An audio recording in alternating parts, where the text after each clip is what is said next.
قرآن مجید کا 87واں سورہ سورہ آلہ۔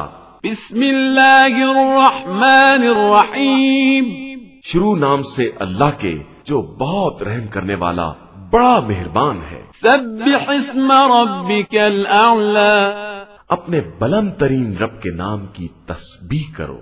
الذی خلق فسوی، جس نے پیدا کیا ہے اور درست بنایا ہے۔ والذی قدر فہدی، جس نے تقدیر معین کی ہے اور پھر ہدایت دی ہے۔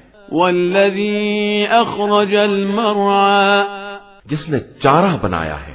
فجعلہ غثاء احوی، پھر اسے خشک کر کے سیاہ رنگ کا کوڑا بنا دیا ہے۔ سنقرئک فلا تنسى إلا ما شاء الله إنه يعلم الجهر وما يخفى، ہم عنقریب تمہیں اس طرح پڑھائیں گے کہ بھول نہ سکو گے، مگر یہ کہ خدا ہی چاہے کہ وہ ہر ظاہر اور مخفی رہنے والی چیز کو جانتا ہے۔ وَنُيَسِّرُكَ لِلْيُسْرَى، اور ہم تم کو آسان راستے کی توفیق دیں گے۔ فَذَكِّرْ إِن نَّفَعَتِ الذِّكْرَى، لہذا لوگوں کو سمجھاؤ اگر سمجھانے کا فائدہ ہو۔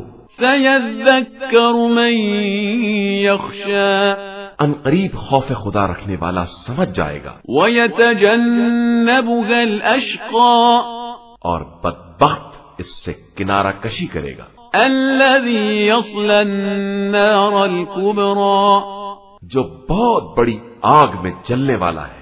ثُمَّ لَا يَمُوتُ فِيهَا وَلَا يَحْيَىٰ، پھر نہ اس میں زندگی ہے نہ موت۔ قَدْ أَفْلَحَ مَن تَزَكَّىٰ، بے شک پاکیزہ رہنے والا کامیاب ہو گیا۔ وَذَكَرَ اسْمَ رَبِّهِ فَصَلَّىٰ، جس نے اپنے رب کے نام کی تسبیح کی اور پھر نماز پڑھی۔ بل تؤثرون الحیاة الدنیا، لیکن تم لوگ زندگانی دنیا کو مقدم رکھتے ہو۔ والآخرة خیر وابقى، جبکہ آخرت بہتر اور ہمیشہ رہنے والی ہے۔ ان هذا لفی الصحف الاولى، یہ بات تمام پہلے صحیفوں میں بھی موجود ہے۔ صحف ابراہیم وموسیٰ، ابراہیم کے صحیفوں میں بھی اور موسیٰ کے صحیفوں میں بھی۔